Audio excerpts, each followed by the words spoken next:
The most common issues is really getting the right information at the right time to the right people. That's really how it's all broken out. And more often than not, companies, as they grow over time, implement products and applications. And a lot of those applications aren't really driven to report on. They're usually driven to take transactions or to account for some sort of a transaction.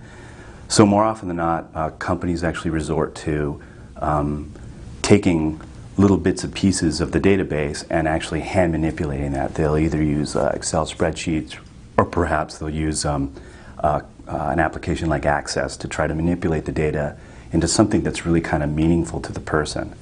And more often than not, that kind of hits the middle layer of the company, not necessarily the upper layer of the company. And so it's hard for people to make really low-level decisions because they're kind of busy culling through a lot of the data that comes from these systems, and they manipulate them in such a way that it's very hand and it's a lot of hands-on work, and it's very arduous, and so and it takes a lot of time. I can think of an example where we've gone into an organization where they were doing things in a very manual process in terms of how they're reporting. As I mentioned before, a lot of people use spreadsheets to manipulate and find out what's really kind of going on. Well, we went in, we took a look at this, we were able to assess and provide them some advice on approaches to business intelligence, and simple approaches, not very complex, not